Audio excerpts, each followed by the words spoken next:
வணக்கம் நண்பர்களே, இன்றைய கதைக்கு உங்களை வரவேற்கிறோம்.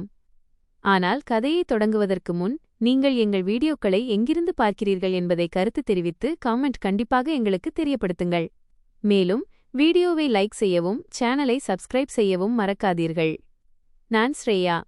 ஒரு தாய்க்கு அவளது எல்லா குழந்தைகளும் சமம் என்று சொல்வார்கள். ஆனால் என் வாழ்க்கை எனக்கு சிறுவயதிலிருந்தே வேறு ஒன்றையே கற்றுக் கொடுத்தது. என் தவறுதான் என்ன என்பதை இன்றுவரை என்னால் புரிந்து கொள்ளவே முடியவில்லை. நானும் அதே தாயின் மகள்தான். அதே வீட்டில்தான் பிறந்தேன். ஆனால் என்னவோ தெரியவில்லை, என் தங்கை தன்வி என்னை விட மிகவும் சிறப்பு வாய்ந்தவள் என்பதைப் போலவே எனக்கு எப்போதும் உணர வைக்கப்பட்டது. நான் யாரையும் வெறுத்து இதைச் சொல்லவில்லை. என் தாயை மோசமானவர் என்று நிரூபிக்கவும் நான் விரும்பவில்லை. ஏனெனில் அம்மா என்னை ஒருபோதும் பட்டினியாக போட்டதில்லை. என் படிப்பை ஒருபோதும் நிறுத்தியதில்லை. என்னை வீட்டை விட்டு வெளியேற்றவும் இல்லை. அவர்கள் தங்களுக்கு ஏற்றவாறு என் ஒவ்வொரு தேவையையும் பூர்த்தி செய்தார்கள். ஆனால் ஒரு மனிதனுக்கு ரொட்டியும் உடையும் மட்டுமே தேவையில்லை. அவனுக்கு அன்பும் அரவணைப்பும் கூட தேவைப்படுகிறது. ஒருவேளை அந்த அன்புதான் எனக்கு ஒருபோதும் முழுமையாக கிடைக்கவில்லையோ என்னவோ.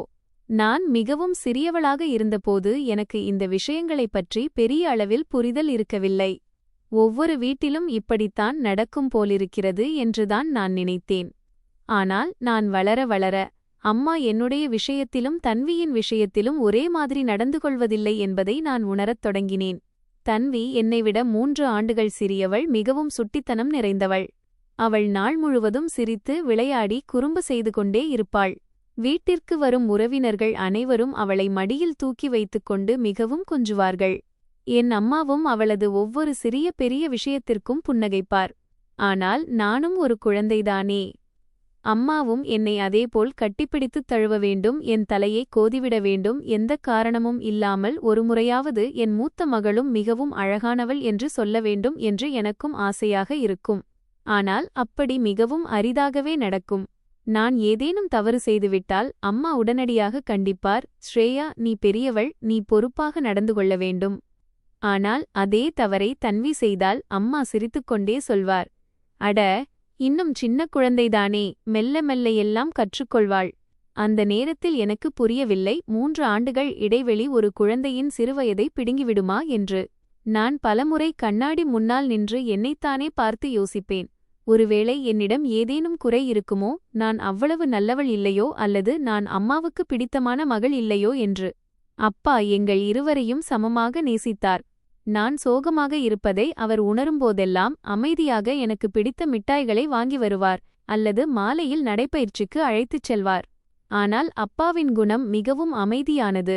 வீட்டில் தேவையில்லாமல் வாக்குவாதம் செய்வதை அவர் விரும்புவதில்லை. ஒருவேளை அதனால்தான் இரு மகள்களிடமும் ஏன் வெவ்வேறு மாதிரி நடந்து கொள்கிறீர்கள் என்று அவர் அம்மாவிடம் ஒருபோதும் கேட்டதில்லையோ என்னவோ. நானும் ஒருபோதும் புகார் செய்ததில்லை. நான் இன்னும் நல்லவளாக மாறினால், இன்னும் அதிகமாக படித்தால், அம்மாவின் ஒவ்வொரு பேச்சையும் கேட்டு நடந்து கொண்டால், வீட்டு வேலைகளில் உதவி செய்தால், ஒருவேளை ஒரு நாள் அம்மாவும் தன்வியை பார்க்கும் அதே அன்பான பார்வையால் என்னையும் பார்ப்பார் என்று நினைத்தேன். ஆனால் சில மனிதர்களின் அன்பு நம் உழைப்பால் தீர்மானிக்கப்படுவதில்லை, அவர்களின் எண்ணங்களால்தான் தீர்மானிக்கப்படுகிறது என்பதும், என் உண்மையான சோதனையே இன்னும் தொடங்கவில்லை என்பதும் அந்த நேரத்தில் எனக்கு எப்படி தெரிந்திருக்கும்? எனக்கு இன்றும் என் சிறுவயதின் ஒவ்வொரு விஷயமும் நினைவிருக்கிறது. சில நினைவுகள் எப்படிப்பட்டவை என்றால், மனிதன் எவ்வளவுதான் முயன்றாலும் அதை ஒருபோதும் மறக்க முடியாது. என்னை பொறுத்தவரை சிறுவயதின் அந்த சிறிய சிறிய விஷயங்கள் இன்றுவரை என் இதயத்தில் எங்கோ ஒரு மூலையில் உயிரோடுதான் இருக்கின்றன. நான் முதல் வகுப்பு படித்தபோதும் தன்வி இன்னும் நர்சரியில் இருந்தபோதும் நடந்த ஒரு விஷயம் எனக்கு நினைவிருக்கிறது. பள்ளியிலிருந்து திரும்பியதும் நான் என் பையை அறையில் வைத்துவிட்டு அம்மாவிடம் ஓடுவேன். அம்மா, பாருங்கள், இன்று என் நோட்டு புத்தகத்தில் மேடம் ஸ்டார் நட்சத்திரம் போட்டுள்ளார்கள். நான் மகிழ்ச்சியோடு என் நோட்டு புத்தகத்தை அவர்கள் முன் திறப்பேன். அம்மா என்னை பாராட்டுவார், என்னை அணைத்துக் கொள்வார் என்று நினைப்பேன். ஆனால் அம்மா அந்த நோட்டு புத்தகத்தை ஒரு பார்வை மட்டும் பார்த்துவிட்டு, சரி, நல்லது, போய் உடைகளை மாற்று என்று சொல்வார். நான் அமைதியாக மீண்டும் என் அறைக்குச் சென்று விடுவேன். ஆனால் சிறிது நேரத்திலேயே தன்வி பள்ளியிலிருந்து வருவாள். அவள் வாசலுக்குள் காலடி எடுத்து வைத்ததுமே அம்மா புன்னகையோடு அவளிடம் செல்வார். வந்துவிட்டாயா என் செல்லக்குட்டி என்று அவளை மடியில் தூக்கிக் கொள்வார். அவளது கன்னத்தைக் கிள்ளுவார். இன்று என் மகள் பள்ளியில் என்னென்ன செய்தாள் என்று கேட்பார். தன்வியும் மகிழ்ச்சியோடு தன் சிறிய சிறிய விஷயங்களைச் சொல்லிக் கொண்டே இருப்பாள். அம்மாவும் மிகவும் கவனமாக அவளது ஒவ்வொரு வார்த்தையையும் கேட்பார். நான் தூரத்தில் நின்று அவர்கள் இருவரையும் பார்த்து கொண்டிருப்பேன். என் கையில் இன்னும் அதே நோட்டு புத்தகம் இருக்கும். அதில் வரையப்பட்டிருந்த அந்த சிறிய நட்சத்திரம் சில நிமிடங்களுக்கு முன்பு வரை எனக்கு உலகிலேயே மிகப்பெரிய மகிழ்ச்சியாக தெரிந்திருக்கும். ஆனால் இப்போது அந்த நட்சத்திரத்தின் வெளிச்சம் மங்கிப்போனது போல் இருக்கும். சரி, மெல்ல மெல்ல நான் என் மகிழ்ச்சிகளை எனக்குள்ளேயே வைத்துக்கொள்ள கற்றுக்கொண்டேன். பள்ளியில் ஏதேனும் பரிசு கிடைத்தால் அதை முதலில் அம்மாவிடம் காட்டுவதற்கு பதிலாக அமைதியாக என் பீரோவில் பூட்டி வைத்து விடுவேன். எனக்கு தோன்றியது ஒருவேளை யாருக்குமே அக்கறை இருக்காது என்று. இப்படியே காலம் கடந்தது. நான் 3ஆம் வகுப்பிலிருந்து 4ஆம் வகுப்பிற்குச் சென்றிருந்தேன். இப்போது அம்மா வீட்டின் சின்ன சின்ன வேலைகளையும் என்னையே செய்யச் சொன்னார். ஸ்ரேயா, கொஞ்சம் சமையலறையிலிருந்து தண்ணீர் கொண்டு வா. ஸ்ரேயா, தன்வியின் பையை சரிசெய்து வை. உன் தங்கையின் வீட்டுப்பாடத்தையும் கொஞ்சம் பார்த்துக்கொள். பிறகு நான் எதுவும் பேசாமல் எல்லா வேலையையும் செய்வேன். பல நேரங்களில் எனக்கும் வெளியே சென்று என் தோழிகளுடன் விளையாட வேண்டும் என்று தோன்றும். ஆனால் நான் வெளியே செல்லத் தொடங்கும்போதே அம்மாவின் குரல் வந்துவிடும். முதலில் வீட்டின் வேலையை முடி, பிறகு விளையாடலாம். ஆனால் அங்கே தன்வி எந்தத் தடையும் இல்லாமல் தெரு முழுதும் தன் தோழிகளுடன் விளையாடிக் கொண்டிருப்பாள். எனக்கு இது வருத்தமாக இருக்கும். ஆனால் அம்மா ஒவ்வொரு முறையும் ஒரே விஷயத்தைச் சொல்வார். நீ பெரியவள் ஸ்ரேயா, நீதான் புரிந்துகொண்டு நடந்து கொள்ள வேண்டும். நீ பெரியவள் என்ற இந்த வார்த்தையைத்தான் என் சிறுவயதில் நான் மிக அதிகமாக கேட்டேன். அந்த சமயத்தில் எனக்கு தோன்றியது பெரியவளாவதே ஏதோ ஒரு தவறு என்று. நானும் தன்வியைப் போல சிறியவளாக இருந்திருந்தால் ஒருவேளை அம்மா என்னையும் அவ்வளவு நேசித்திருப்பாரோ. ஒரு நாள் பள்ளியில் ஓவியப் போட்டி நடந்தது. நான் முழு முயற்சியுடன் ஒரு அழகான ஓவியத்தை வரைந்தேன். அதன் முடிவு வந்தபோது நான் முதல் இடம் பிடித்திருந்தேன். மகிழ்ச்சியுடன் ஓடி வீட்டிற்கு வந்தேன். என் கையில் ஒரு கோப்பை இருந்தது. என் முகத்தில் ஒரு பெரிய வெற்றி கிடைத்துவிட்டதைப் போன்ற சிரிப்பு இருந்தது. வீட்டிற்கு வந்ததும் சத்தமிட்டேன். அம்மா பாருங்கள், நான் ஃபர்ஸ்ட் வந்துள்ளேன். அம்மா அந்த சமயத்தில் தன்விக்கு தலைவாரி விட்டுக் கொண்டிருந்தார். அவர் என் பக்கம் பார்த்தார். பிறகு லேசாக புன்னகைத்து, நல்லது செல்லம், அதை அங்கே வைத்துவிடு என்றார். அவ்வளவுதான் சொன்னார். நான் மெதுவாக கோப்பையை மேஜையின் மீது வைத்தேன். அன்றைய மாலையே தன்வி பள்ளியின் ஒரு சிறிய போட்டியில் பங்கேற்றதற்கான சான்றிதழை கொண்டு வந்து காட்டியபோது அம்மா மகிழ்ச்சியில் அவளை தன் மார்போடு அணைத்துக் கொண்டார். வாஹ், என் மகள் ரொம்ப கெட்டிக்காரி. அவர் உடனே பக்கத்து வீட்டு ஆண்டியை கூப்பிட்டு தன்வியின் சான்றிதழையும் காட்டினார். ஆனால் நான் அங்கே நின்று அனைத்தையும் பார்த்து கொண்டிருந்தேன். என் கோப்பை இப்படிக்கும் அதே மேஜை மீதுதான் வைக்கப்பட்டிருந்தது. ஆனால் அதன் மீது யாருடைய பார்வையும் படவில்லை. நேரம் யாருக்காகவும் நிற்பதில்லை என்று சொல்வார்கள். தேகத்தேஹி தேகத்தே பார்ப்பதற்குள்ளாகவே நான் 8ஆம் வகுப்பிற்கு வந்துவிட்டேன். தன்வி 5ஆம் வகுப்பிற்கு. இப்போது நாங்கள் இருவருமே முன்பை விட அதிக புரிதல் உடையவர்களாக மாறியிருந்தோம். ஒவ்வொரு வீட்டிலும் குழந்தைகளிடம் எங்கள் வீட்டில் நடப்பது போன்ற நடத்தை இருப்பதில்லை என்பது எனக்கு புரியத் தொடங்கியிருந்தது. நான் என் தோழிகளின் வீட்டிற்குச் செல்லும் போதெல்லாம் அவர்களின் அம்மா இரு குழந்தைகளையும் ஒரே மாதிரியாக நேசிப்பார். யாராவது ஒருவரை கண்டித்தாலும் மற்றவர் தவறு செய்தால் அவருக்கும் அதேபோல புரிய வைப்பார். அப்போதுதான் முதன்முறையாக எனக்கு உணர்வு வந்தது. என் மனதில் இத்தனை ஆண்டுகளாக வளர்ந்த கேள்விகள் சும்மா தேவையில்லாமல் எழுந்தவை அல்ல என்று. இருந்தாலும் நான் அம்மாவிடம் எதையும் கேட்கவில்லை. நான் என் தங்கையைக் கண்டு பொறாமைப்படுகிறேன் என்று அவர் நினைத்து விடுவாரோ என்ற பயம் எனக்கு இருந்தது. உண்மையைச் சொன்னால் எனக்கு தன்வி மீது ஒருபோதும் பொறாமை வந்ததே இல்லை. அவள் என் தங்கை. நான் அவளை மிகவும் நேசித்தேன். பள்ளியில் யாராவது அவளை தொந்தரவு செய்தால் முதன்முதலில் நான்தான் அவளுக்காக நிற்பேன். அவளுக்கு படிப்பில் ஏதேனும் கேள்வி புரியவில்லை என்றால் நான் மணிக்கணக்கில் அமர்ந்து அவளுக்கு புரிய வைப்பேன். என் கைச்செலவு பணத்திலிருந்து அவளுக்காக சில நேரங்களில் சாக்லேட், சில நேரங்களில் வண்ணப்பேனாக்களை வாங்கி வருவேன். அம்மா என்னை குறைவாக நேசித்தால் அதில் தன்வியின் தவறு என்ன இருக்கிறது என்று எனக்கு தோன்றும். ஆனால் ஒருவேளை தன்வியும் மெல்ல மெல்ல எல்லாவற்றையும் புரியத் தொடங்கினாள். ஒரு நாள் நாங்கள் இருவரும் அறையில் அமர்ந்து வீட்டுப் பாடம் செய்து கொண்டிருந்தோம். அப்போது அம்மா வெளியிலிருந்து கூப்பிட்டார். தன்வி செல்லம், கொஞ்சம் இங்கே வா. தன்வி ஓடி வெளியே சென்றாள். சிறிது நேரத்திற்குப் பிறகு அவள் திரும்பி வந்தபோது அவள் கையில் முற்றிலும் புதிய பள்ளிப்பை இருந்தது. அதை பார்த்து அவள் மிகவும் மகிழ்ச்சியாக இருந்தாள். அவள் புன்னகையுடன் என்னிடம் சொன்னாள், அக்கா பாருங்கள், அம்மா எனக்கு புதிய பை வாங்கி வந்திருக்கிறார். இது எப்படி இருக்கிறது? நான் புன்னகையுடன் ஆம், இது மிகவும் அழகாக இருக்கிறது என்றேன்.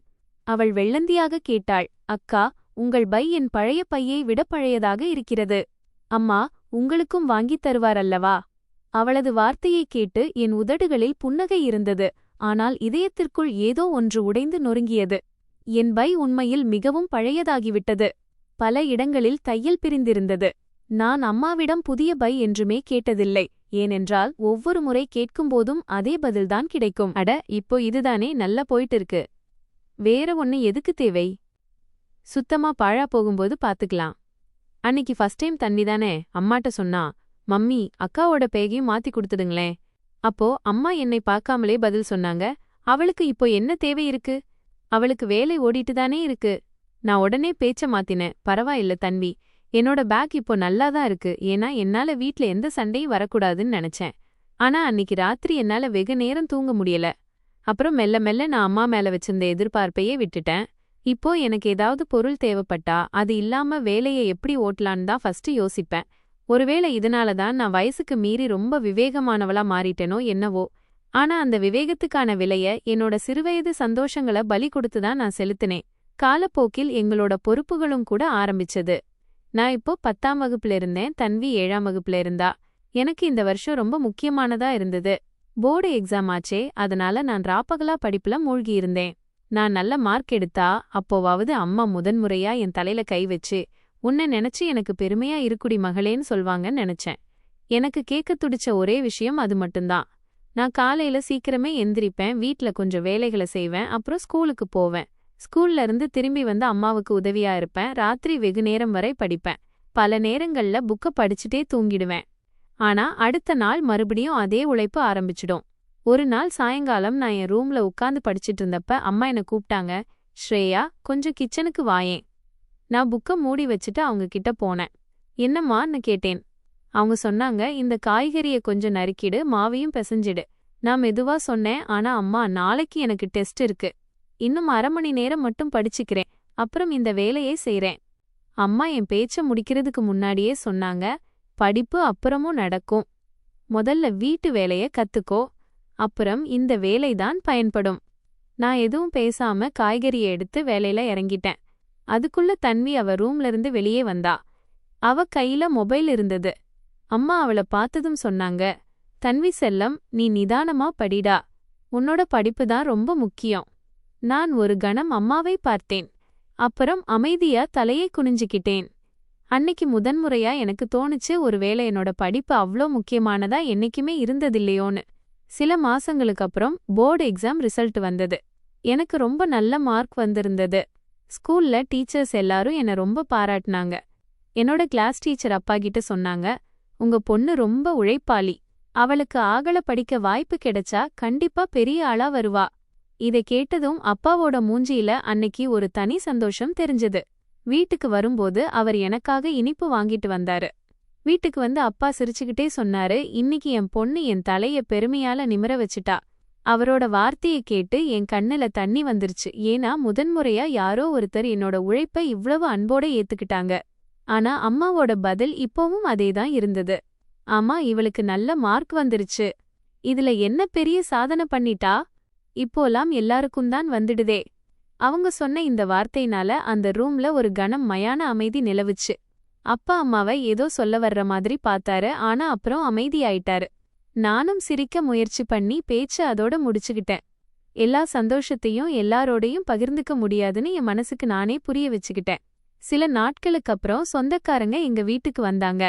பேச்சோட பேச்சா என்னோட படிப்பை பத்தின பேச்சு வந்தது. அத்தை சிரிச்சுட்டே சொன்னாங்க, ஸ்ரேயா ரொம்ப விவரமான பொண்ணு. அவ ஆகல படிச்சா பெரிய பேர் வாங்குவா. அன்னைக்காவது அம்மா என்ன பாராட்டுவாங்கன்னு நான் நினைச்சேன். ஆனா அம்மா சிரிச்சுட்டே சொன்னாங்க, ஆமா, ஸ்ரேயாவும் இப்ப பரவாயில்லதான். ஆனா நம்ம தன்வி அவளை விட ரொம்ப சுட்டி. பாருங்க, எதிர்காலத்துல அவதான் பெரிய பேரு வாங்க போறா. அப்புறம் எல்லாரும் தன்விய பார்க்க ஆரம்பிச்சாங்க. நான் அங்கே உட்கார்ந்து சிரிச்சிட்டு இருந்தேன். ஆனா உள்ளுக்குள்ள என்னோட உழைப்பெல்லாம் மறுபடியும் வேற யாரோ ஒருத்தர் பேர்ல எழுதப்பட்டது போல உணர்ந்தேன். அன்னிக்கு எனக்கு ஒரு விஷயம் நல்லா புரிஞ்சது. சிலர் உங்களோட உழைப்பை பார்ப்பதில்லை.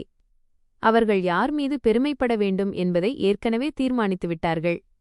ஒருவேளை என் அம்மாவும் வெகு நேரத்திற்கு முன்பே இந்த முடிவை எடுத்திருக்கலாம். இதேபோல் காலம் தன் வேகத்தில் முன்னோக்கி நகர்ந்து கொண்டிருந்தது. நான் +2 படிப்பையும் நல்ல மதிப்பெண்களுடன் தேர்ச்சி பெற்றேன். இப்போது என் மிகப்பெரிய ஆசை கல்லூரிக்குச் சென்று என் படிப்பை முடிக்க வேண்டும் என்பதுதான். நான் மேலும் படித்தால் நன்றாக செய்ய முடியும் என்று என் பல ஆசிரியர்களும் கூறினார்கள். ஆனால் ஒவ்வொரு மனிதனின் வாழ்க்கையும் அவனது விருப்பப்படி மட்டும் நடப்பதில்லை. எங்கள் வீட்டின் நிலைமை முன்பு போல் இல்லை. அப்பாவின் உடம்பும் அடிக்கடி செல்லாமல் போனது. வீட்டின் செலவுகள் முன்பை விட அதிகமாயின.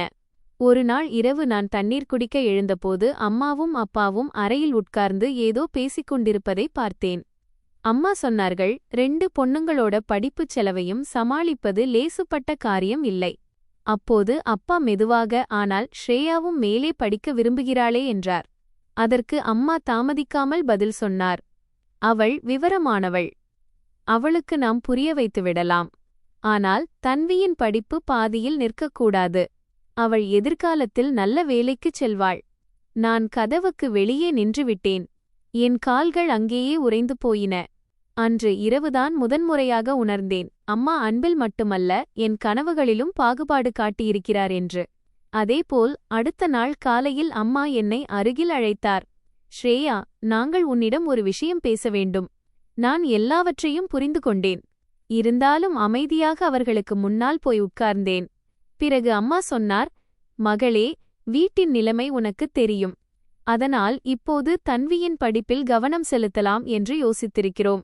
உனக்கு ஏதேனும் சிறிய கோர்ஸ் ஏதேனும் பார்த்துக்கொள்ளலாம். எப்படியும் பெண்களுக்கு கடைசியில் திருமணம்தானே செய்ய வேண்டும். அவர்களின் ஒவ்வொரு வார்த்தையும் என் இதயத்தில் தைத்தது. ஆனால் நான் அவ்வளவுதான் கேட்டேன். எனக்கு பதிலாக தன்வி இருந்திருந்தால் அப்போதும் உங்கள் முடிவு இதுவாகத்தான் இருக்குமா? இதற்கு அம்மா என்னை பார்த்து, காரணமில்லாமல் வார்த்தைகளுக்கு தவறான அர்த்தம் கற்பிக்காதே. ஒவ்வொரு குழந்தையின் மூளையும் வேறுபட்டது. தன்வி படிப்பில் மிகவும் கெட்டிக்காரி என்றார். அவர்களின் பேச்சைக் கேட்ட பிறகு நான் மேற்கொண்டு எதுவும் சொல்லவில்லை. ஏனென்றால் சில முடிவுகள் விவாதத்தால் மாறாது என்று எனக்குத் தெரியும். அன்று நான் என் அறைக்குச் சென்று மிகவும் அழுதேன். மிகுந்த ஆசையோடு பூர்த்தி செய்து வைத்திருந்த கல்லூரி விண்ணப்பப் படிவத்தை கையில் எடுத்து வெகுநேரம் பார்த்து கொண்டிருந்தேன். பிறகு அதை அலமாரியில் வைத்துவிட்டேன். ஒருவேளை சில கனவுகளின் ஆயுள் மிகவும் சிறியதோ என்னவோ. ஆனால் அன்று ஒரு முடிவை எடுத்தேன். என் படிப்பு இத்துடன் நின்றுவிட்டால் என் வாழ்க்கையும் இத்துடன் நின்றுவிடும் என்று அர்த்தமில்லை. நான் உழைப்பேன். என் சொந்த முயற்சியில் ஏதேனும் சாதித்துக் காட்டுவேன், பாதை எவ்வளவு கடினமாக இருந்தாலும் சரி. இப்படி சில மாதங்களுக்குப் பிறகு நான் ஒரு சிறிய கணினி மற்றும் கணக்கியல் அக்கவுண்ட்ஸ் படிப்பில் சேர்ந்தேன். காலையில் வீட்டு வேலைகளை செய்வேன். மதியத்தில் படிப்புக்குச் செல்வேன். மாலையில் திரும்பி வந்து மீண்டும் வீட்டு வேலையில் ஈடுபடுவேன். எனக்கு யார் மீதும் எந்த புகாரும் இல்லை. இப்போது நான் எதிர்பார்ப்பதை நிறுத்திவிட்டேன். அங்கே தன்வி ஒரு நல்ல கல்லூரியில் சேர்ந்துவிட்டாள். அம்மா தெரு முழுவதிலும் பெருமையுடன் கூறித் திரிந்தார், என் இளைய மகள் நகரத்திலேயே மிகச்சிறந்த கல்லூரியில் படிக்கிறாள் என்று. யாராவது என்னிடம், ஸ்ரேயா, நீ என்ன செய்கிறாய் என்று கேட்கும்போதெல்லாம் நான் சிரித்துக்கொண்டே இருப்பேன். என் கணினி மற்றும் கணக்கியல் படிப்பு முடியப் போகும் தருவாயில் இருந்தது. அக்காலத்தில் எனக்கு ஒரு சிறிய தனியார் நிறுவனத்தில் வேலை கிடைத்தது. என் சம்பளம் மிக அதிகம் இல்லை. ஆனால் எனக்கு அந்த வேலை ஒரு கனவு நனவானதற்கு சற்றும் குறையாததாக இருந்தது. முதன்முறையாக என் உழைப்பின் வருமானம் கைக்கு வந்தபோது முதலாவதாக நான் இனிப்பு வாங்கிக் கொண்டு வீட்டுக்குச் சென்றேன். நான் சிரித்துக்கொண்டே அம்மாவிடம் சொன்னேன், அம்மா, இன்று எனக்கு முதல் சம்பளம் கிடைத்தது. அம்மா இனிப்பு பெட்டியை கையில் வாங்கிக் கொண்டார். ஆனால் அவர் முகத்தில் நான் எதிர்பார்த்த அந்த சந்தோஷம் இல்லை. அவர் அவ்வளவுதான் சொன்னார், சரி, இப்போது வீட்டின் செலவுகளுக்கும் கொஞ்சம் கை கொடு. நான் சிரித்துக்கொண்டே தலையாட்டினேன். உண்மையைச் சொல்ல வேண்டுமென்றால் எனக்கு அந்த விஷயத்துக்காக கூட வருத்தம் வரவில்லை. ஆக்கிரக்கார இந்த வீடு என்னுடையதும் தானே. என் வருமானத்தால் வீட்டின் பாரம் கொஞ்சம் குறைந்தால் எனக்கு சந்தோஷம்தான். அன்று நான் என் முதல் சம்பளத்தின் பெரும் பகுதியை அம்மாவின் கையில் வைத்தேன். அம்மா எதுவும் பேசாமல் பணத்தை அலமாரியில் வைத்தார். ஆனால் மாலையில் அப்பா வீட்டிற்கு வந்து இன்று எனக்கு முதல் சம்பளம் என்று தெரிந்ததும் சிரித்துக்கொண்டே சொன்னார், மகளே, முதல் வருமானத்தை உன்னிடமே வைத்திருக்க வேண்டும். நான் சிரித்துக்கொண்டே பதிலளித்தேன், அப்பா, என் மிகப்பெரிய வருமானமே உங்களின் ஆசிர்வாதம்தான். அப்பா என் தலையை தடவி கொடுத்தார். அந்த கணத்தில் எனக்கு தோன்றியது, உலகின் மிகப்பெரிய செல்வமே இந்த அன்புதான் என்று. இப்படியே நாட்கள் நகர்ந்தன. நான் வேலைக்குச் சென்று கொண்டிருந்தேன். தன்வி தன் படிப்பை தொடர்ந்தாள். இதற்கிடையில் எனக்கு வரன் பார்க்கவும் தொடங்கினார்கள். ஒவ்வொரு முறையும் அம்மாவின் ஒரே பேச்சாகத்தான் இருக்கும், பையன் நல்லவனாக இருக்க வேண்டும், அவ்வளவுதான், அதிகமாக எதுவும் கேட்காதவனாக இருக்க வேண்டும். நான் ஒருபோதும் இந்த விஷயங்களில் அதிகம் தலையிடுவதில்லை. எது நடந்தாலும் சரியான நேரத்தில் நடக்கும் என்று எனக்கு தோன்றியது. பிறகு ஒரு நாள் அப்பா அலுவலகத்திலிருந்து திரும்பியதும் சொன்னார், ஸ்ரேயா, நாளை உன்னை பார்க்க சிலர் வருகிறார்கள். நான் அதிர்ச்சியடைந்து அவரை பார்த்தேன். இதயத்தில் லேசான பயமும் ஒருவித தயக்கமும் இருந்தது. அடுத்த நாள் மாப்பிள்ளை வீட்டார் எங்கள் வீட்டிற்கு வந்தார்கள். அவர்களுடன் அவர்களின் மகன் அமித்தும் வந்திருந்தான். நான் தேநீர் எடுத்துக்கொண்டு அறைக்குள் சென்றபோது என் பார்வை முதன்முறையாக அமித் மீது விழுந்தது. அவன் மிகவும் அமைதியாக உட்கார்ந்திருந்தான். மற்றவர்களைப் போல அவன் என்னை மேலிருந்து கீழ்வரை பார்க்கவில்லை.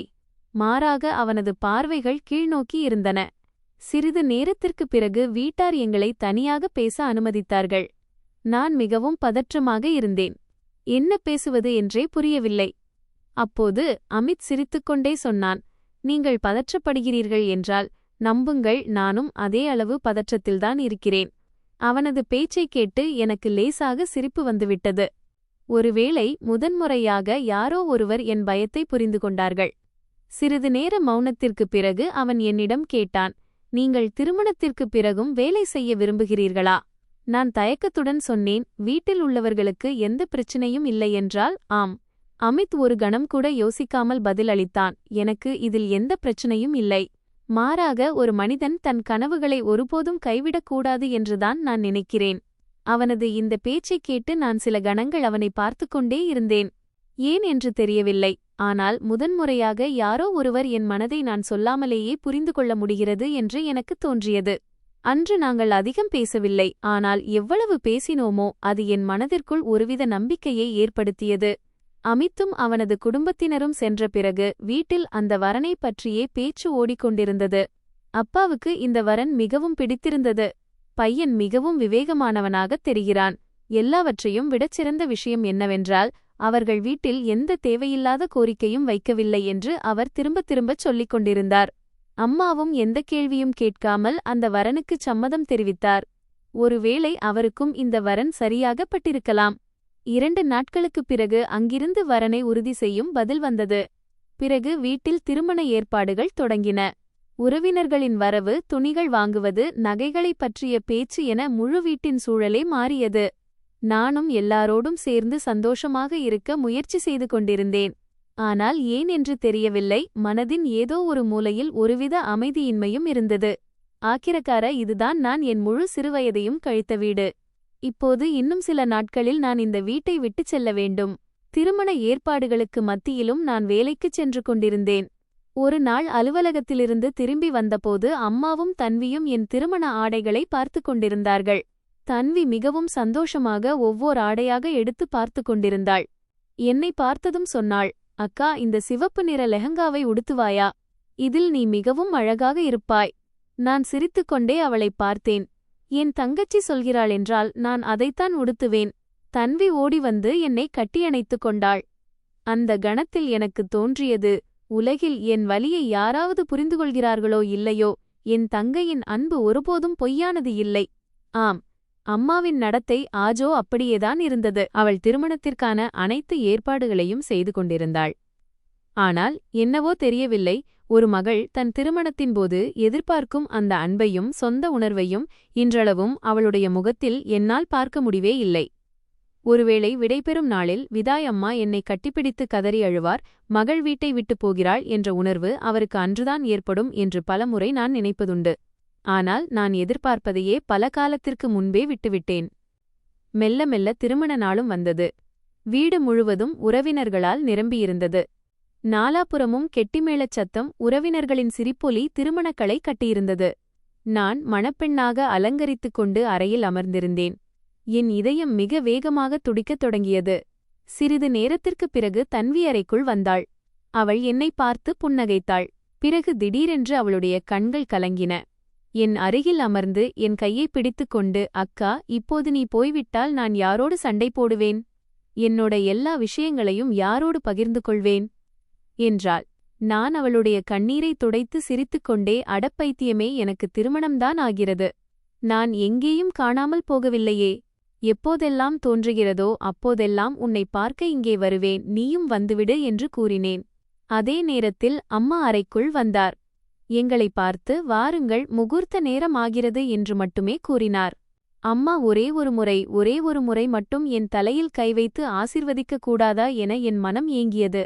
ஆனால் அவர் வழக்கம் போல தன் கடமையை மட்டுமே செய்தார். எனக்கும் அமித்திற்கும் சப்தபதி 7 அடிகள் முடிந்து விடைபெறும் நேரமும் வந்தது. பிறகு நாங்கள் அப்பாவின் பாதங்களை தொட்டு வணங்கினோம். அவர் என்னை கட்டிப்பிடித்துக் கொண்டார். அவரால கண்ணீரை கட்டுப்படுத்தவே முடியவில்லை. சந்தோஷமாக இரு அம்மா, எப்போதும் உன்னை தனியாக நினைத்துவிடாதே என்று திரும்பத் திரும்ப கூறிக்கொண்டே இருந்தார்.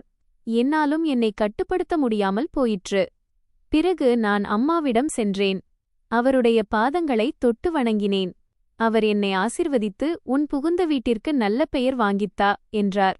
நான் ஒரு கணம் அவருடைய கண்களை பார்த்தேன். ஒருவேளை அதில் எனக்கான சிறிதளவு அன்பை தேடிக் கொண்டிருந்தேனோ என்னவோ. ஆனால் பிறகு புன்னகைத்தபடியே திரும்பிவிட்டேன். அன்று நான் என் பிறந்த வீட்டின் படியை தாண்டியது மட்டுமல்லாமல் சிறுவயதிலிருந்தே சேர்ந்திருந்த எண்ணற்ற அரைகுறை எதிர்பார்ப்புகளையும் அங்கேயே விட்டுவிட்டு வந்தேன். இப்படித்தான் திருமணத்திற்குப் பிறகு நான் முதல் முறையாக என் புகுந்த வீட்டிற்குச் சென்றபோது உண்மையைச் சொல்வதானால் என் மனதில் மிகுந்த பயம் இருந்தது. ஒவ்வொரு பெண்ணைப் போலவும் நானும் மற்றவர்களிடமிருந்து புகுந்த வீட்டைப் பற்றிய பலவிதமான கதைகளை கேட்டிருந்தேன்.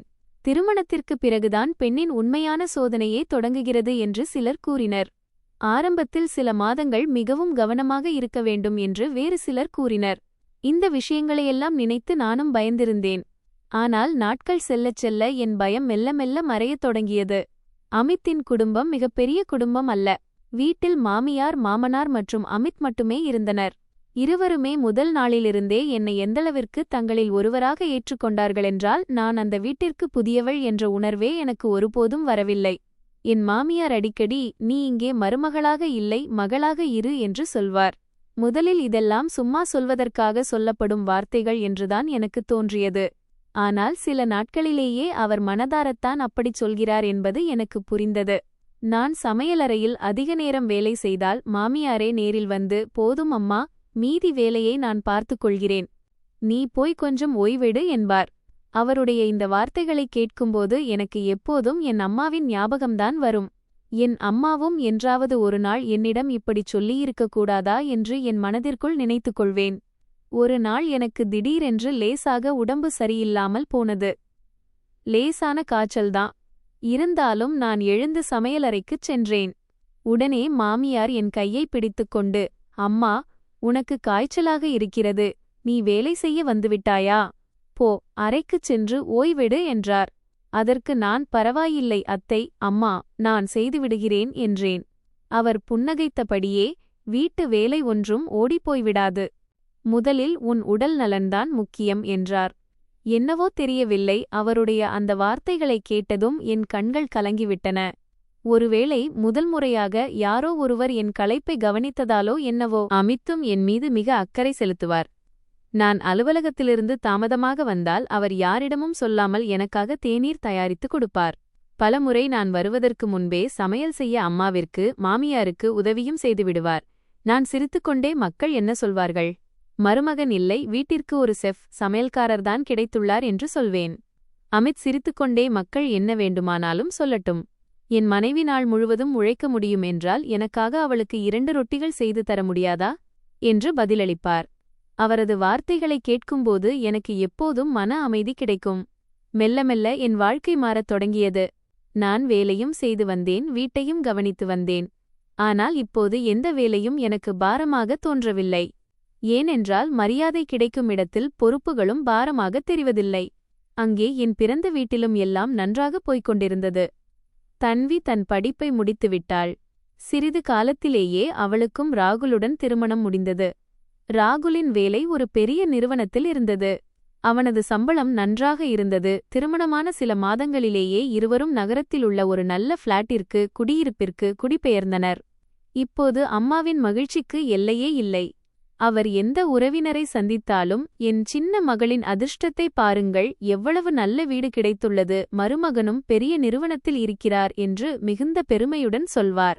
நான் எப்போது பிறந்த வீட்டிற்குச் சென்றாலும் அம்மா என்னிடம் 2-3 வார்த்தைகள் பேசிவிட்டு பிறகு தன்வி மற்றும் ராகுலின் புகழ்பாடத் தொடங்கிவிடுவார். உனக்கு தெரியுமா, ராகுல் புதிய கார் வாங்கியிருக்கிறான், தன்வியை வெளியில் கூட்டிச் சென்றிருந்தான் என்றெல்லாம் சொல்ல நான் அமைதியாக கேட்டுக்கொண்டிருப்பேன். இப்போது எனக்கு இந்த வார்த்தைகளால் பெரிய வித்தியாசம் எதுவும் தோன்றவில்லை. ஏனென்றால் என் மகிழ்ச்சி யாரோ ஒருவரின் விலையுயர்ந்த காரிலோ அல்லது பெரிய வீட்டிலோ இல்லை, என்னை ஏற்றுக்கொண்ட மனிதர்களிடமே இருந்தது. திருமணமாகி ஏறக்குறைய 1.5 வருடங்கள் கடந்திருந்தன. இந்த 1.5 ஆண்டுகளில் என் வாழ்க்கை முன்பை விட மிகவும் அமைதியானதாகவும் நிம்மதியானதாகவும் மாறியது. நானும் அமித்தும் அவரவர் வேலையை செய்து வந்தோம். நாங்கள் இருவரும் சேர்ந்து சிறுகச் சிறுக பணம் சேமிக்கத் தொடங்கினோம். ஒரு மிகப்பெரிய பங்களா வாங்குவதோ அல்லது விலையுயர்ந்த கார் வாங்குவதோ எங்கள் கனவாக இருக்கவில்லை. எதிர்காலத்தில் நமக்கு என்று ஒரு சிறிய வீடு இருக்க வேண்டும். அங்கு எந்த குறைபாடும் இருக்கக்கூடாது. எங்கள் பெற்றோர் எதைப்பற்றியும் கவலைப்படத் தேவையில்லை என்பதே எங்கள் விருப்பமாக இருந்தது. குறைவாக சம்பாதித்தாலும் நேர்மையாக சம்பாதிக்க வேண்டும், இருப்பதைக் கொண்டு மகிழ்ச்சியாக இருக்க கற்றுக்கொள்ள வேண்டும் என்று அமித் எப்போதும் கூறுவார். அநேகமாக அவரது இந்த குணமே எனக்கு மிகவும் பிடித்திருந்தது. அங்கே தன்வி மற்றும் ராகுலின் வாழ்க்கையும் நன்றாக போய்க் கொண்டிருந்தது. ராகுலின் வேலை மிகவும் நன்றாக இருந்தது. ஒருநாள் நானும் அமித்தும் ஞாயிற்றுக்கிழமையன்று அம்மா அப்பாவை பார்க்கச் சென்றோம். நீண்ட நாட்களுக்குப் பிறகு அனைவரும் ஒன்றாக அமர்ந்திருந்தோம். தேநீர் அருந்திக் கொண்டே அம்மா புன்னகையுடன், அட, அடுத்த மாதம் உங்கள் மாமாவின் மகனுக்கு திருமணம். இந்த முறை குடும்பம் முழுவதும் செல்லும் என்றார். நானும் மகிழ்ச்சியுடன், நல்லது, நீண்ட நாட்களுக்குப் பிறகு அனைவரும் ஒன்றாக சந்திப்போம் என்றேன். அம்மா, ஆமாம், ஆனால் இந்த முறை நம் கௌரவ பிரச்சனையும் இருக்கிறது. அங்கே உறவினர்கள் நிறைய பேர் இருப்பார்கள் என்றார். அவர் கூறியதன் அர்த்தம் எனக்கு புரியவில்லை. திருமண ஏற்பாடுகளைப் பற்றி பேசுகிறார் போலும் என்று நான் நினைத்தேன். சிறிது நேரத்திற்குப் பிறகு தன்வியும் ராகுலும் வந்தனர். வீட்டில் சிரிப்பும் கிண்டலும் தொடங்கியது. அம்மா ராகுலிடம் மீண்டும் மீண்டும், மகனே, திருமணத்திற்கு எந்த காரில் செல்வாய்? என்ன உடைகள் தைத்திருக்கிறாய்? தன்விக்கு என்னென்ன வாங்கினாய் என்று கேட்டுக்கொண்டிருந்தார். ராகுலும் சிரித்துக்கொண்டே ஒவ்வொன்றாக சொல்லிக் கொண்டிருந்தான். நானும் அமித்தும் புன்னகைத்தபடியே அனைத்தையும் கேட்கத் தொடங்கினோம். திடீரென்று அம்மா எங்களைப் பார்த்து, நீங்கள் திருமணத்திற்கு என்ன கொண்டு செல்வீர்கள் என்று கேட்டார். அதற்கு நான், இன்னும் எதுவும் யோசிக்கவில்லை அம்மா, ஆனால் ஒரு நல்ல பரிசை வாங்கிக் கொள்வோம் என்று பதிலளித்தேன். அம்மா உடனே, பார், இந்த முறை ஏதேனும் சிறிய பொருளை கொண்டு செல்லாதே. கடைசியில் யார் என்ன கொடுத்தார்கள் என்றுதான் மக்கள் பார்ப்பார்கள் என்றார். அதற்கு நான் புன்னகையுடன், அம்மா, நாங்கள் எங்கள் தகுதிக்கு ஏற்பவே வாங்குவோம், ஆனால் எதை அளித்தாலும் மனப்பூர்வமாக கொடுப்போம் என்றேன். என் வார்த்தையைக் கேட்டு அம்மா எந்த பதிலும் சொல்லவில்லை. ஆனால் அவரது முகபாவனை அவருக்கு என் பேச்சு பிடிக்கவில்லை என்பதை உணர்த்தியது. வீட்டிற்கு திரும்பும்போது வழிநெடுகிலும் நான் இதையே யோசித்துக் கொண்டிருந்தேன். யார் எவ்வளவு விலையுயர்ந்த பரிசுகளை கொடுத்தார்கள் என்பதைக் கொண்டுதான் ஒரு உறவின் மதிப்பு தீர்மானிக்கப்படுகிறதா? அமித் என்னை பார்த்து புன்னகைத்து, என்ன யோசித்துக் கொண்டிருக்கிறாய் என்று கேட்டார். நான் மெதுவாக, ஒன்றுமில்லை, அம்மாவின் பேச்சுதான் நினைவுக்கு வருகிறது என்றேன். அமித் வண்டியை ஓட்டிக்கொண்டே, ஸ்ரேயா, ஒரு விஷயத்தை எப்போதும் நினைவில் வைத்துக்கொள். இந்த உலகத்தில் சிலர் பொருட்களின் விலையை பார்க்கிறார்கள், சிலர் உணர்வுகளுக்கு மதிப்பளிக்கிறார்கள். நாம் எந்த மாதிரி மனிதனாக இருக்க வேண்டும் என்பதை நாம் தான் தீர்மானிக்க வேண்டும் என்றார். நான் அவரை பார்த்து புன்னகைத்தேன். இறுதியாக அம்மா கடந்த ஒரு மாதமாக பேசிக் கொண்டிருந்த அந்த நாளும் வந்தது. காலையிலிருந்தே வீட்டில் ஒரே பரபரப்பான தயாரிப்புச் சூழல் நிலவியது. நானும் அமித்தும் சீக்கிரமே எழுந்துவிட்டோம். காலை உணவு சாப்பிட்ட பிறகு திருமணத்திற்கு ஒரு நல்ல பரிசுப் பொருள் வாங்குவதற்காக நாங்கள் இருவரும் சந்தைக்குச் சென்றோம். நான் பல கடைகளில் வெவ்வேறு பொருட்களை பார்த்தேன். சில இடங்களில் டின்னர் செட் பிடித்திருந்தது, சில இடங்களில் சிறிய வெள்ளி பூஜை பொருட்கள் பிடித்திருந்தன. ஆனால் கடைசியாக நாங்கள் ஒரு அழகான பிரீமியம் டின்னர் செட், ஒரு வெள்ளி நாணயம் மற்றும் மணமக்களுக்கான ஒரு அன்பளிப்பு பணக்கவரையும் வாங்கினோம். இவை அனைத்திலும் எங்களுக்கு ஏறக்குறைய 15 முதல் 20,000 ரூபாய் வரை செலவானது. என் கணக்குப்படி இது சிறிய தொகையல்ல. இவ்வளவு பணம் செலவழிப்பதற்கு முன் நான் அமித்திடம், இவ்வளவு செலவு செய்வது சரியாக இருக்குமா என்று கேட்டேன். அமித் புன்னகைத்து, உறவுகள் மனப்பூர்வமாக வளர்க்கப்படுபவை கணக்கு பார்த்து அல்ல. அதுவுமில்லாமல் இது உன் மாமாவின் மகனின் திருமணம்தானே என்றார். நானும் புன்னகையுடனே பொருட்களை பேக் செய்யச் சொன்னேன். பிறகு நாங்கள் வீட்டிற்கு திரும்பினோம். மாலை நேரத்தில் நாங்கள் இருவரும் தயாராகி திருமணத்திற்குச் சென்றோம். திருமண மண்டபம் முழுவதும் மின் விளக்குகளால் ஜொலித்துக் கொண்டிருந்தது. நாலாபுறமும் உறவினர்களின் கூட்டம் நிரம்பியிருந்தது. அம்மா ஏற்கனவே அங்கு நின்று கொண்டு வருகின்ற ஒவ்வொரு விருந்தினரையும் வரவேற்றுக் கொண்டிருந்தார். அவர் எங்களை பார்த்தவுடனே தூரத்திலிருந்தே கையசைத்து தன்னிடம் அழைத்தார். வந்துவிட்டீர்களா? ஆமாம் அம்மா. நான் புன்னகையோடு அவருடைய கால்களைத் தொட்டு வணங்கினேன். அவர் என்னை நோட்டமிட்டார். பிறகு என் கையில் இருந்த பரிசுப் பொருளின் மீது அவருடைய பார்வை நிலைத்தது. என்ன கொண்டு வந்திருக்கிறாய் என்று மெதுவாக கேட்டார். நான் பேக் செய்யப்பட்ட பரிசை அவரிடம் நீட்டியபடி, அம்மா, மணமக்களுக்காக ஒரு சிறிய பரிசு என்றேன். அம்மா அதை பிரித்துப் பார்க்காமலேயே அந்த பெட்டியை பார்த்தார். பிறகு மெதுவாக, இவ்வளவுதானா, இவ்வளவு சிறியதா என்றார். அவருடைய குரல் மெதுவாக இருந்தாலும் அதில் நக்கல் தெளிவாக கேட்டது. நான் ஒரு கணம் அவரை பார்த்தேன். ஆமாம், எங்களுக்கு இது பிடிச்சிருந்தது, அதனால் இதை வாங்கினோம். அம்மா உதட்டை சுழித்தபடி, ஸ்ரேயா, கொஞ்சம் யோசித்து செயல்படக்கூடாதா? இவ்வளவு பெரிய விசேஷத்தில் மக்கள் என்ன சொல்வார்கள்? உன் மைத்துனரைப் பார், எவ்வளவு விலையுயர்ந்த பரிசு கொண்டு வந்திருக்கிறார் என்றார். அப்போது என் பார்வை ராகுல் மற்றும் தன்வியின் பக்கம் சென்றது. அவர்கள் கையில் ஒரு பெரிய பரிசுப் பெட்டி இருந்தது. நான் அந்த பக்கமும் பிறகு அம்மாவின் பக்கமும் பார்த்தேன். அம்மா எங்கள் பரிசின் மதிப்பை பார்க்கவில்லை, அதை மற்றவரோடு ஒப்பிட்டுப் பார்க்கிறார் என்பது எனக்கு முதன்முறையாக புரிந்தது. நான் மெதுவாக, அம்மா, நாங்கள் எங்கள் தகுதிக்கு ஏற்ப மிகவும் யோசித்துதான் வாங்கியிருக்கிறோம் என்றேன். உடனே அவர், அதிகமாக இந்த தகுதியைப் பற்றி பேசாதே.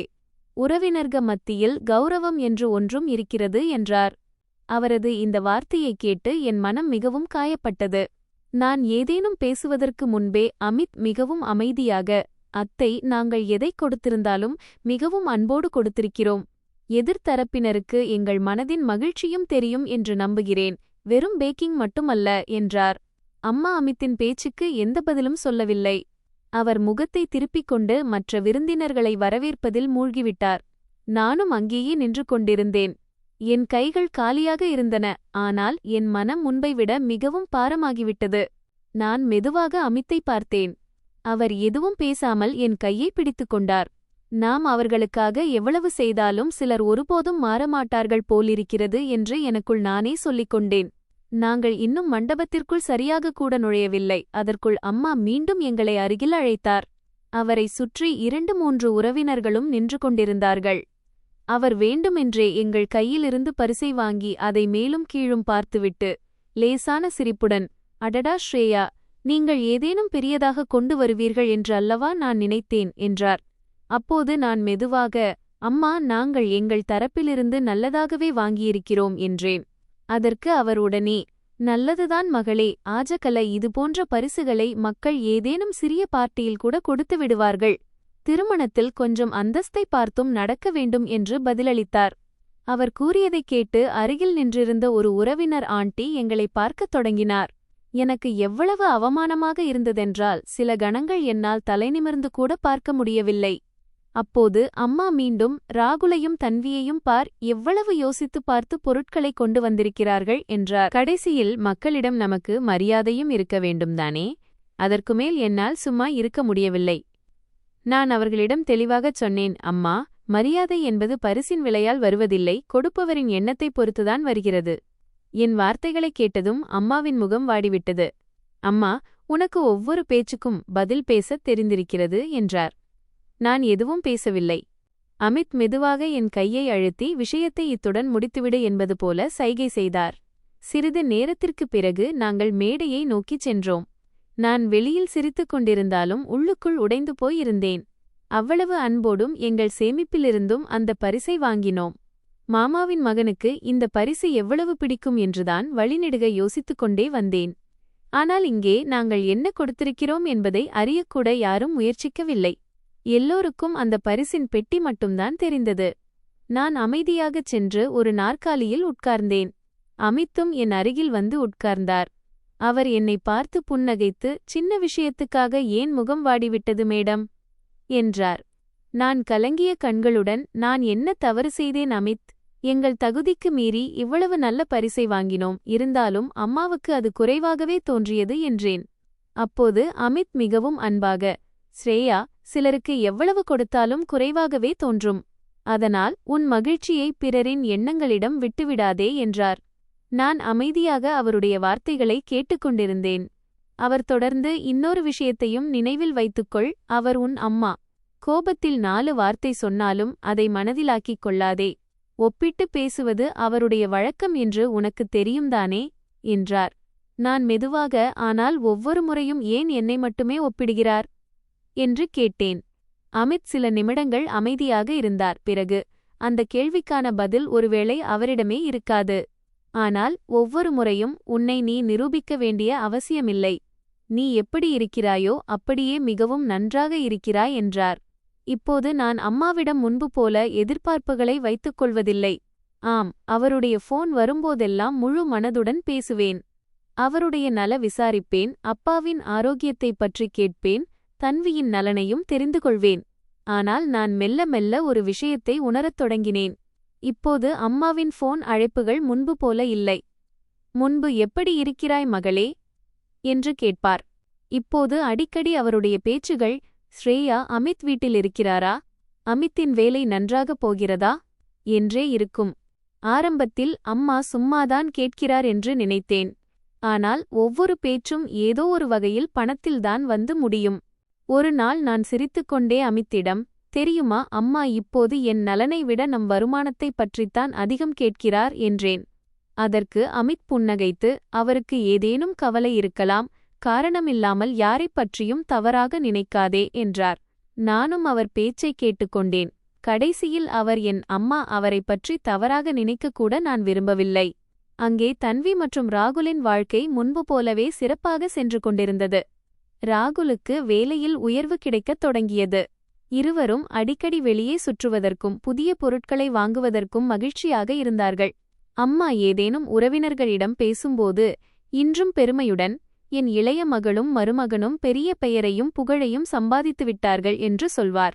நான் இதையெல்லாம் கேட்டு புன்னகைத்துக் கொள்வேன்.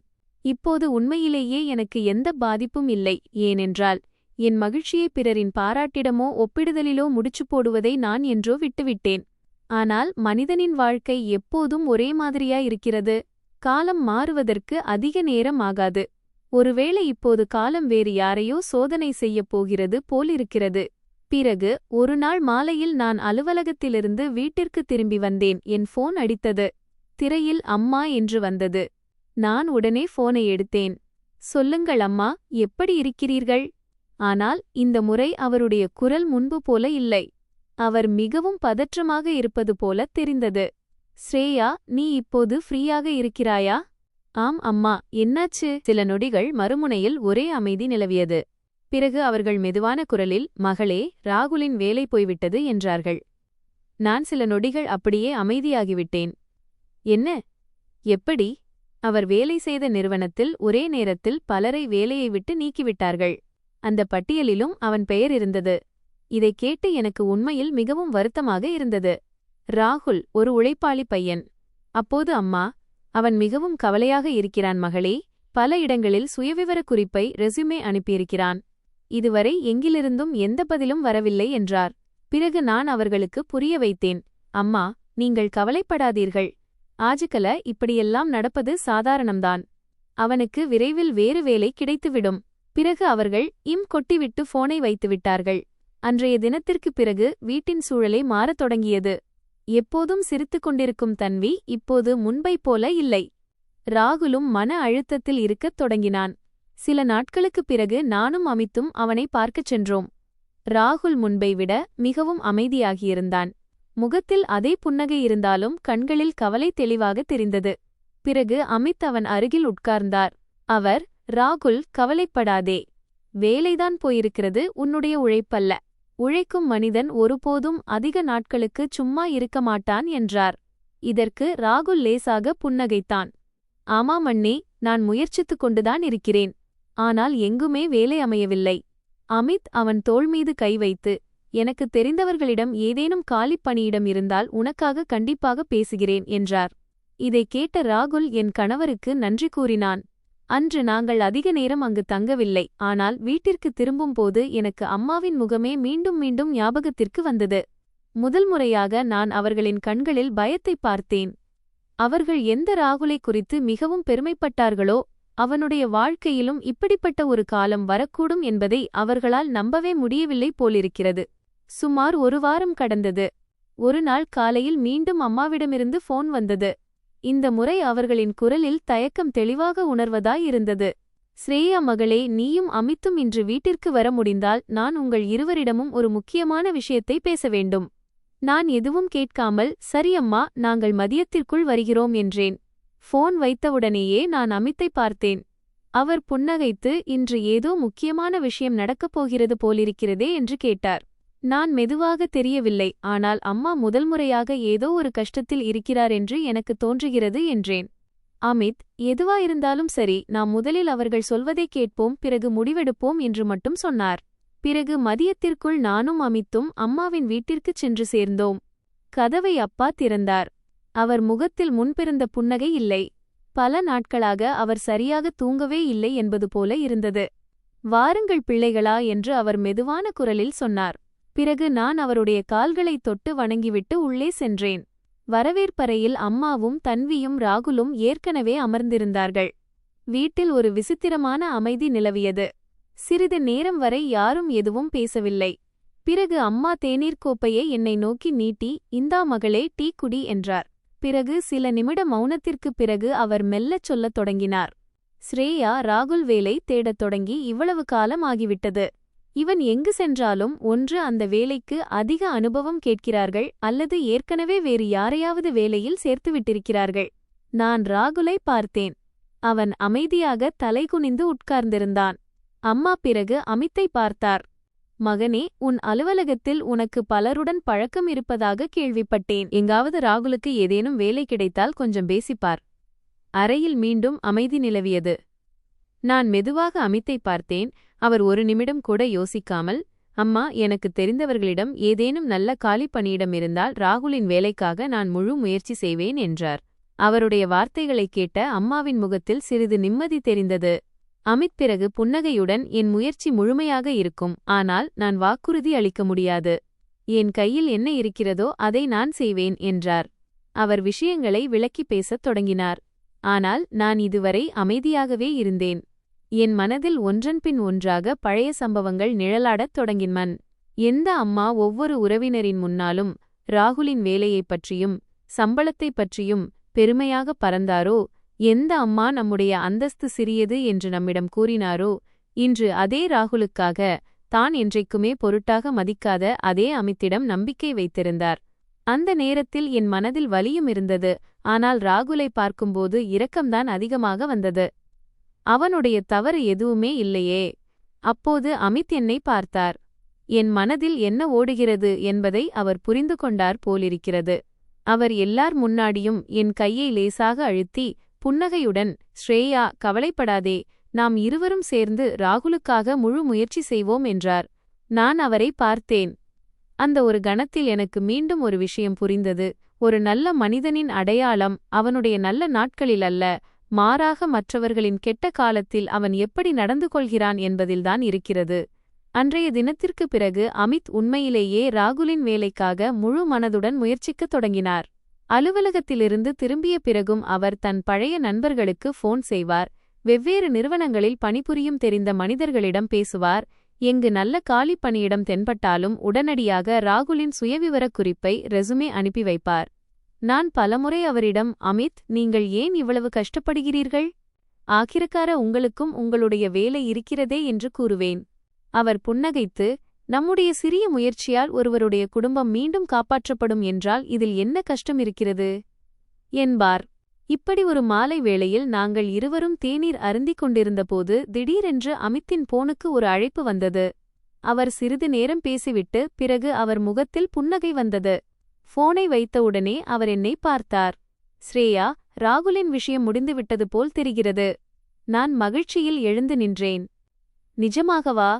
அவர் கூறினார். ஆமாம், என் பழைய நண்பரின் நிறுவனத்தில் ஒரு நல்ல பதவி காலியாக இருந்தது. நான் அவனுடைய சுயவிவரக் குறிப்பை ஏற்கனவே அனுப்பியிருந்தேன். இன்று அவனுக்கு நேர்காணல் இன்டர்வியூ நடந்தது. இப்போதுதான் அவனுடைய போன் வந்தது. ராகுல் தேர்வாகிவிட்டான், செலக்டட். என் கண்களில் மகிழ்ச்சி பெருகியது. நான் உடனடியாக அம்மாவுக்கு ஃபோன் செய்யுங்கள். இதை தெரிந்து கொண்டால் அவர்களுக்கு எவ்வளவு சந்தோஷமாக இருக்கும் என்றேன். அமித் புன்னகைத்து ராகுலுக்கு ஃபோன் செய்தார். அங்கிடமிருந்து ராகுல் ஃபோனை எடுத்தவுடனேயே அமித், வாழ்த்துகள் ராகுல், உனக்கு வேலை கிடைத்துவிட்டது என்றார். சில நொடிகள் மறுமுனையிலிருந்து எந்த சத்தமும் வரவில்லை. பிறகு ராகுலின் அழுகை கலந்த குரல் கேட்டது. அண்ணே, நீங்கள் சொல்வது உண்மையா?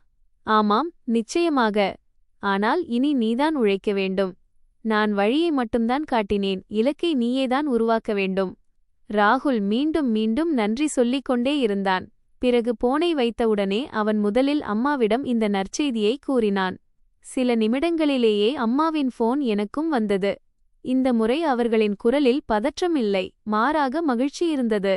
ஸ்ரேயா மகளே, அமித்திடம் சொல், அவர் நமக்கு மிகப்பெரிய உதவி செய்திருக்கிறார். அவர் மட்டும் உதவவில்லை என்றால் என்ன ஆகியிருக்குமோ தெரியாது. நான் மெதுவாக, அம்மா, அவர் எந்த உதவியும் செய்யவில்லை. அவர் தன் கடமையைத்தான் செய்தார் என்றேன்.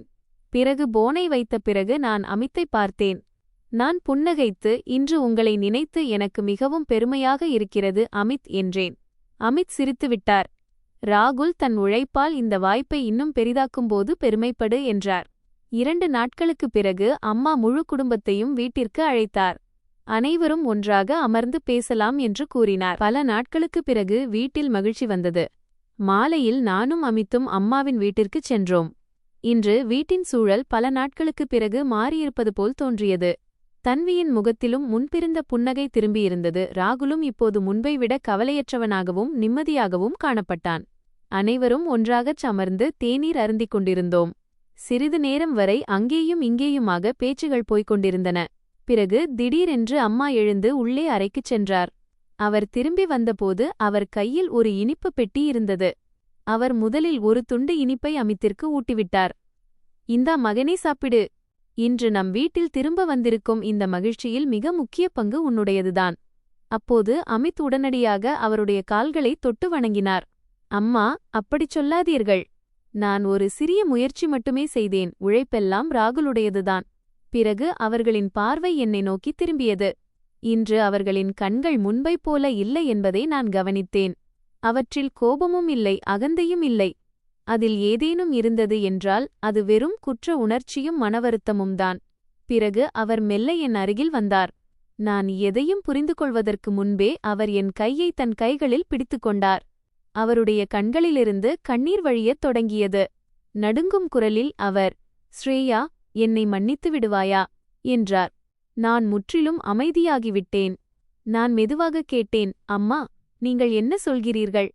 அவர் அழுதுகொண்டே கூறினார், நான் என் வாழ்நாள் முழுவதும் உனக்கு மிகப்பெரிய தவறு செய்துவிட்டேன் மகளே. அறையில் அமர்ந்திருந்த அனைவரும் முற்றிலும் அமைதியாக இருந்தனர். அம்மா தொடர்ந்து பேசினார், நான் எப்போதும் தன்வியை பாராட்டிக் கொண்டே இருந்தேன். எப்போதும் அவளை உன்னை விடச் சிறந்தவளாக கருதி வந்தேன். ஏனென்றால் அவள்தான் நமக்கு ஆதரவாக இருப்பாள் என்று நான் நினைத்தேன். அவர் ஒரு பெருமூச்சு விட்டார். ஆனால் கடினமான காலம் வந்தபோது ஒரு கணம் கூட யோசிக்காமல் நீயும் அமித்தும்தான் முதலில் எங்களுடன் வந்து நின்றீர்கள். அவருடைய வார்த்தைகளைக் கேட்டு என் கண்கள் கலங்கின. அம்மா அழுதுகொண்டே கூறினார், பிள்ளைகளின் மதிப்பு அவர்களின் சம்பாத்தியத்தில் இல்லை, அவர்களின் நற்பண்புகளில்தான் இருக்கிறது என்பது எனக்கு இன்றுதான் புரிந்தது. இவ்வளவு சொல்லிவிட்டு அவர் 2 கரங்களையும் கூப்பினார். முடிந்தால் உன்னுடைய இந்த அம்மாவை மன்னித்துவிடு. நான் உடனடியாக அவருடைய கைகளை பிடித்துக் கொண்டேன். வேண்டாம் அம்மா, நீங்கள் அப்படி செய்யாதீர்கள். நான் உடனே அவரை அணைத்துக் கொண்டேன். ஒருவேளை என் அம்மாவை நான் இவ்வளவு அன்போடு அணைத்துக் கொண்டது இதுவே முதல் முறையாக இருக்கும். எங்கள் இருவரின் கண்களிலிருந்தும் கண்ணீர் நின்று பெருகிக் கொண்டே இருந்தது. அப்போது தன்வியும் எங்கள் அருகில் வந்தாள். அவளும் அழுதுகொண்டே, அக்கா, என்னை மன்னித்து விடு. என்னால் நீ எவ்வளவு சகித்துக் கொள்ள வேண்டியிருந்தது என்பதை நான் என்றைக்குமே உணரவில்லை என்றாள். நான் அவள் கண்ணீரை துடைத்துக் கொண்டே, அடப்பைத்தியமே, இதில் உன் தவறு எதுவுமே இல்லை. நீ எப்போதும் என் செல்லத் தங்கைதான், எப்போதும் அப்படியே இருப்பாய் என்றேன். அதற்குள் அமித் புன்னகைத்துக் கொண்டே, இப்போது எல்லாரும் அழுதது போதும் என்றால் இனிப்பையும் சாப்பிட்டு விடலாம். இல்லையென்றால் இன்றைய மகிழ்ச்சியும் கண்ணீரிலேயே கரைந்து போய்விடும் என்றார். அவருடைய வார்த்தைகளைக் கேட்டு அனைவரின் முகத்திலும் புன்னகை மலர்ந்தது. அன்றைய தினம் நான் என் மனதில் அடக்கி வைத்திருந்த பழைய மனக்கசப்புகள் அனைத்தையும் என்றென்றைக்குமாக விட்டுவிட்டேன். ஏனென்றால் சில நேரங்களில் மன்னித்து விடுவதால் எதிரில் இருப்பவர் மட்டும் மாறுவதில்லை, நம்முடைய சொந்த மனமும் லேசாகிவிடுகிறது. அன்று நான் இன்னொன்றையும் கற்றுக்கொண்டேன். பிள்ளைகளிடம் ஒருபோதும் பாகுபாடு காட்டாதீர்கள். ஏனென்றால் காலம் மாறுவதற்கு அதிக நேரமாகாது. ஆனால் குழந்தை பருவத்தில் கொடுக்கப்பட்ட காயங்கள் வாழ்நாள் முழுதும் நினைவிருக்கும். என் கதையிலிருந்து உங்களுக்கு சிறிய படிப்பினை கிடைத்திருந்தாலும் கூட, உங்கள் வீட்டின் ஒவ்வொரு குழந்தைக்கும் அவர்கள் உங்களுக்கு சமமானவர்கள் என்ற உணர்வை நிச்சயம் ஏற்படுத்துங்கள். ஏனென்றால் குழந்தைகளுக்கு மிகவும் தேவையானது விலை உயர்ந்த பரிசுகள் அல்ல. அவர்களுக்கு தங்கள் தாய் தந்தையரின் சமமான அன்பும் சொந்த பந்த உணர்வும்தான் தேவை. பெற்றோரின் மிகப்பெரிய பொறுப்பு குழந்தைகளின் தேவைகளை நிறைவு செய்வது மட்டுமல்ல, அவர்களுக்கு சமமான அன்பையும் மரியாதையையும் வழங்குவதும்தான். ஏனென்றால் குழந்தை பருவத்தில் கிடைக்கும் பாகுபாடு வாழ்நாள் முழுவதும் நெஞ்சில் அப்படிப்பட்ட ஒரு காயத்தை ஏற்படுத்திவிடுகிறது. அதை காலத்தால் கூட ஒருபோதும் முழுமையாக ஆறவைக்க முடியாது. நினைவில் வையுங்கள், பிள்ளைகளின் மதிப்பு அவர்களின் சம்பாத்தியத்திலோ அல்லது வெற்றியிலோ இல்லை, அவர்களின் நற்பண்புகளிலும் அவர்களின் நல்ல மனதிலும்தான் இருக்கிறது. நீங்கள் ஸ்ரேயாவின் இடத்தில் இருந்திருந்தால் இத்தனை ஆண்டுகால பாகுபாட்டிற்குப் பிறகு உங்கள் அம்மாவை மன்னித்திருப்பீர்களா? உங்கள் பதிலை எங்களுக்கு கமெண்டில் தப்பாமல் தெரியப்படுத்துங்கள். இந்த கதை உங்கள் மனதை தொட்டிருந்தால், உங்கள் கண்களை குளமாக்கியிருந்தால் அல்லது உங்களுக்கு ஏதேனும் ஒரு படிப்பினையை கொடுத்திருந்தால் இந்த வீடியோவிற்கு ஒரு லைக் தவறாமல் செய்யுங்கள். உங்களின் ஒவ்வொரு லைக்கும் எங்களுக்கு இதுபோன்ற உண்மையான மற்றும் மனதைத் தொடும் கதைகளை உருவாக்குவதற்கான ஊக்கத்தை தருகிறது.